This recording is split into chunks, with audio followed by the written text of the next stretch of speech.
បងប្អូនឆ្ងល់ទេថានៅក្នុងហាងភាគច្រើនគឺថាសាច់គោបុកកសាំងនេះមានរសជាតិឆ្ងាញ់ណាស់ហើយពុកម៉ែបងប្អូនដឹងពីរបៀបធ្វើទេតោះមកទស្សនាវីដេអូនេះថ្ងៃនេះខ្ញុំនឹងចែករំលែកពុកម៉ែបងប្អូនពីរបៀបធ្វើបុកសាច់គោកសាំងធ្វើយ៉ាងណាដើម្បីឲ្យមានរសជាតិឆ្ងាញ់ដូចនៅក្នុងហាងតែម្ដងតោះកុំឲ្យខាតពេលយូរមកទស្សនា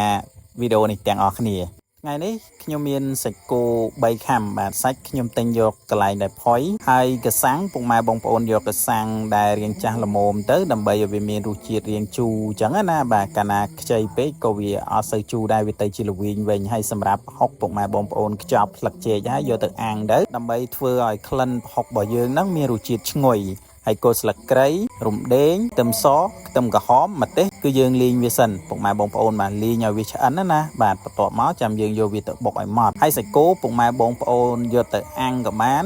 យកមកចៀនដូចខ្ញុំចេះក៏បានបើមានប៊ឺដាក់ប៊ឺចៀនទៅហើយបើអត់មានដាក់ប្រេងឆាបន្តិចហើយចៀនវាឲ្យឆ្អិនប្រហែលជា70ទៅ80%ទៅតាមចំណង់ចំណូលចិត្តពុកម៉ែបងប្អូនណាបាទបន្ទាប់ពីយើងចៀនហើយបាទយើងយកវាមកហាន់អញ្ចឹងមកហើយពុកម៉ែបងប្អូនបញ្ជាក់កន្លែងនេះ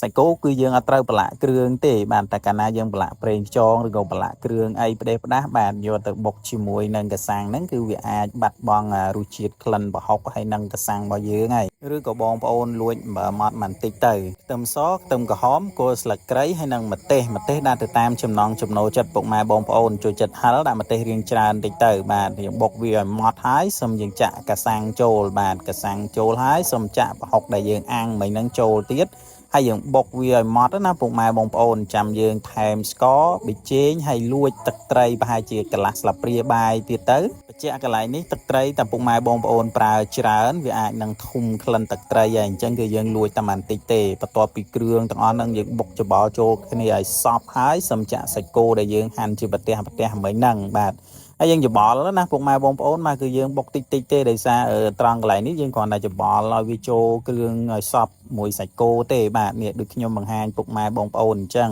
តែប៉ុណ្ណឹងទៅរួចរាល់ហើយជាចុងក្រោយបាទដាក់ម្អមចូលទៅហើយយើងច្បល់តិចទៀតទៅណាពុកម៉ែបងប្អូនមកយើងដាក់ម្អមចូលបន្តិចទេហើយយើងដួសដាក់ចានទៅហើយម្អមចាំយើងដាក់នៅជាមួយបន្លែ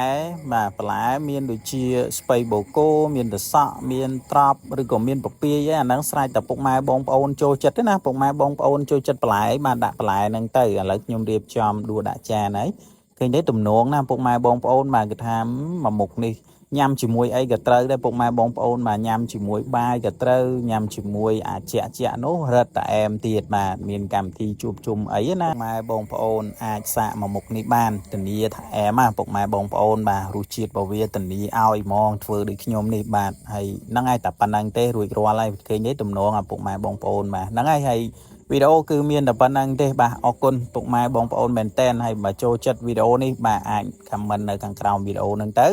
ហើយរៀនធ្វើទាំងអស់គ្នាណាបាទខ្ញុំនឹងចែករំលែកមុខម្ហូបថ្មីប្លែកចែកជូនពុកម៉ែបងប្អូនជាបន្តទៀតហើយបើពុកម៉ែបងប្អូនថ្មីដែលចូលមកមិនទាន់បាន follow page ណាបាទអាច follow page ម្នាក់មួយផងដើម្បីទទួលបានវីដេអូថ្មីមុនគេហ្នឹងហើយអរគុណជួបគ្នានៅវីដេអូក្រោយទៀត